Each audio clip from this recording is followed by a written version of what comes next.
Side పట్టండి. ఆ madam పట్టలేదు ముందుకు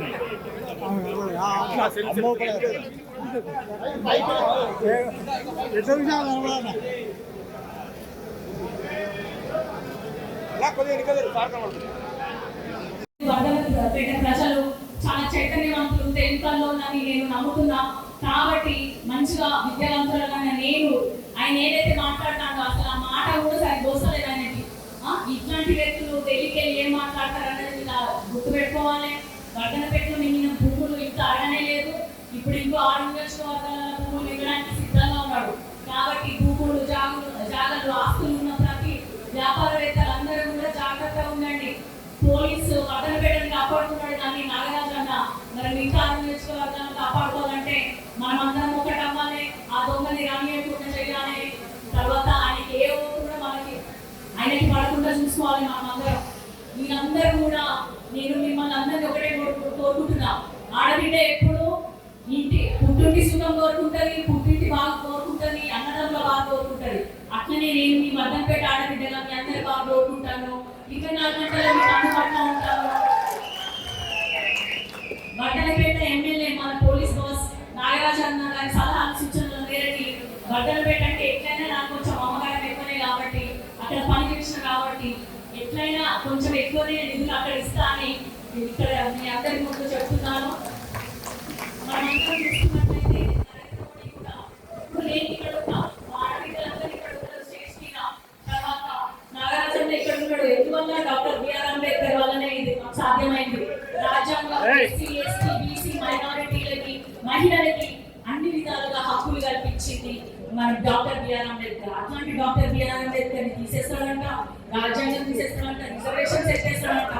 నేను ఇట్లాంటి పొజిషన్ ఉన్నా అంటే రేపు మన రాబోయే తరాలు కూడా మంచిగా ముందుకెళ్ళాలి, మంచిగా చదువుకోవాలి అంటే రాజ్యాంగం ముందు తీయాల్సిందే. నరేంద్ర మోడీని ఇంకోసారి ఆయనకు అవకాశం కల్పించవద్దు. ఏదైతే 400 సీట్లు మాకు వస్తాయని వాళ్ళు చెప్పుకుంటున్నారో అదంతా హంబగ్. కేవలం 220 వరకు అది పడిపోయింది. అది కూడా వాళ్ళకి తెలుసు కాబట్టి వాళ్ళు భయంతో లేనిపోయి ఇప్పుడు మీరు నేను కొత్తగా శ్రీరామనవమి పండుగ కొత్తగా ఏమైనా చేసుకున్నారా? అంతకుముందు చేసుకున్నారా? ఎప్పటికైనా చేసుకున్నారు కానీ కొత్తగా అయితే చేసుకోలే కదా. అన్ని తెలిసినాయే కానీ వాళ్ళు వచ్చి ఇచ్చంత్రాలు మాట్లాడతాను అంటారు చూడు, అట్లా అనమాట. లేనిపోయి అన్ని వాళ్ళే సృష్టించి మేమే చేస్తాము అంతా అన్నట్టు మాట్లాడతారు. మీరందరూ కూడా గుర్తుపెట్టుకోండి. రాహుల్ గాంధీ పాపం కన్యాకుమారి నుంచి కాశ్మీర్ వరకు వెళ్ళి ప్రేమని పంచండి అని మాట చెప్తున్నాడు. ఈయనేమో విద్వేషాన్ని రెచ్చగొడుతున్నాడు. భారత్ జోడో యాత్ర అంటే ఆయన భారత్ దేశో యాత్ర అనేది చేస్తున్నాడు. అంటే భారతదేశంలో ఉన్న అన్నిటిని కూడా అమ్ముకోవడానికి సిద్ధంగా ఉన్నాడు మన నరేంద్ర మోడీ.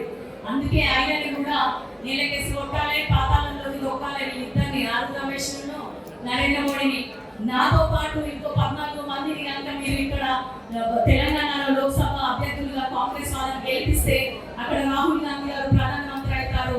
ఆయన అంటున్నారు కులగణన జనగణన ప్రకారం రిజర్వేషన్స్ తర్వాత ఇంకా రావాల్సిన హక్కులన్నీ కూడా మనకి ఇస్తారంటున్నాడు. కాబట్టి నరేంద్ర మోడీ చాలా దుర్మార్గుడు. రాహుల్ గాంధీ మాత్రం చాలా మంచిగా మన భవిష్యత్ తరాల కోసం ఆలోచిస్తున్నాడు అనేది మీరందరూ గుర్తుపెట్టుకోవాలి. ఇంకొకటి, ఆడబిడ్డ ఇంటికి వచ్చినప్పుడు ఏదో ఇచ్చి పంపుతారన్నారు కదా.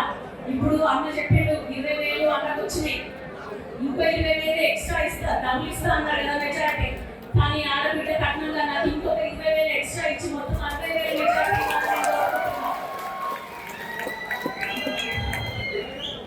సరే అందరికి ఆకలేకాదు కాబట్టి ఇక నేను ఆపేస్తానా.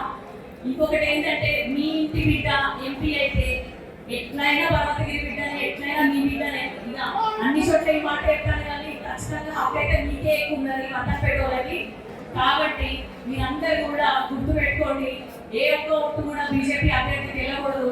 ఆయన ఏదో నాది వర్ధనపేట అని చెప్పి 24 గంటలు అక్కడక్కడే తిరుగుతాను, మిమ్మల్ని ఆకర్షించడానికి ప్రయత్నిస్తాను.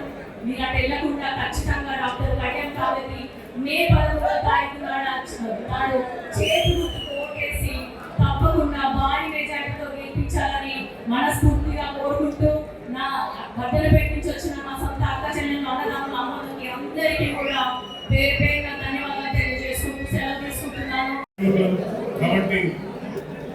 భారత రాజ్యాంగం ఇప్పుడు ప్రమాదంలో ఉన్నది కాబట్టి ఒకసారి ఆలోచించండి. గురువుకి పెళ్లి చేసుకుని చంపుతున్నారు, లేక టెంపుల్లో పోయినా చంపుతున్నారు, అనువాదాన్ని తెచ్చి మళ్ళీ మన పైన రుద్దుదాన్ని చేస్తున్నారు. కాబట్టి సోదరులారా ఒకసారి ఆలోచించండి.